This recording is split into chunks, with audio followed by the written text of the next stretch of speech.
एक दिन 12 साल का जिज्ञासु लड़का आरव अपने घर की अटारी में छुपे पुराने संदूक की खोज कर रहा था। धूल और जाले के बीच उसने एक चमकती नीली पत्थर को देखा। जैसे ही उसने उसे छुआ, पत्थर से एक छोटा, तैरता हुआ, चमकता हुआ एआई प्राणी लूमी बाहर आया। आरव की आंखें आश्चर्य और हैरानी से खुल गईं और लूमी की चमकदार रोशनी अटारी को गर्म, जादुई वातावरण में बदल रही थी। आरव तुरंत अपनी खोज को अपनी दोस्त मीरा के साथ साझा करने के लिए ले गया। मीरा, जो तकनीक में माहिर थी और हमेशा अपने गैजेट्स और टैबलेट के साथ रहती थी, ने लूमी को देखकर हंसी रोक नहीं पाई। लूमी मीरा की हरकतों की नकल कर रहा था और मीरा उसका अध्ययन करते हुए सोच में पड़ गई। आरव उत्साहित था और मीरा ने लूमी के जादुई गुणों को समझने के लिए अपने गैजेट का इस्तेमाल किया। कमरे का वातावरण मज़ेदार, गर्म और तकनीकी भरा था। अगले दिन आरव और मीरा लूमी के साथ रहस्यमयी शैडो फॉरेस्ट की ओर चल पड़े। जंगल में घना कोहरा और टेढ़े मेढ़े पेड़ थे और लूमी उनकी राह रोशन कर रहा था। जंगल में कहीं कहीं अजीब परछाइयां हिल रही थीं। आरव थोड़ा चिंतित था और मीरा अपने स्कैनिंग गैजेट के साथ सतर्क थी। वातावरण रहस्यमयी लेकिन जादुई था।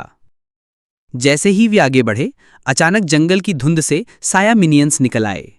आरव और मीरा चट्टानों के पीछे छिप गए और लूमी ने अपनी चमकदार होलोग्राफिक छाया बनाई ताकि शैडो मिनियंस का ध्यान बट सके।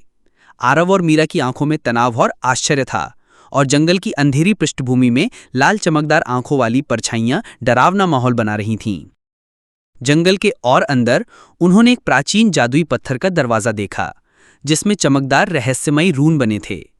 लूमी ने होलोग्राफिक संकेत दिए, मीरा ने अपने गैजेट से पहेली हल करने की कोशिश की और आरव उत्साहित होकर रून की ओर इशारा कर रहा था। दरवाजा नीली जादुई रोशनी से चमक रहा था और जंगल में रहस्यमयी कोहरा फैला हुआ था। हर कोई ध्यान केंद्रित और उत्सुक था। अचानक शैडो की रहस्यमयी शक्ति का रहस्योद्घाटन हुआ। शैडो कीपर काले चोले और चमकदार लाल आंखों के साथ जंगल में प्रकट हुआ। उसका अंधेरा फैल रहा था और वातावरण डरावना हो गया।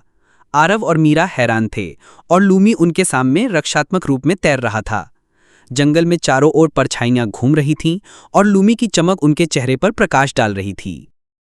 अंतिम मुकाबले में आरव, मीरा और लूमी ने अपनी शक्तियों को मिलाकर एक जबरदस्त जादुई प्रकाश बनाया। शैडो कीपर धीरे धीरे धुंध में घुल गया। जंगल में जादुई प्राणी वापस लौट आए और वातावरण उत्सव सा हो गया।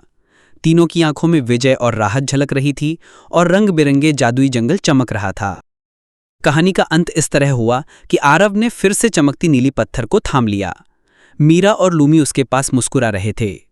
आकाश में हल्की संझा और तारे चमक रहे थे। आरव पत्थर को देखते हुए सोच रहा था जैसे अगले साहसिक कार्य की झलक दे रहा हो। वातावरण गर्म, आशावादी और जादुई था और हल्की चमकती जादुई चिंगारियां हवा में तैर रही थीं।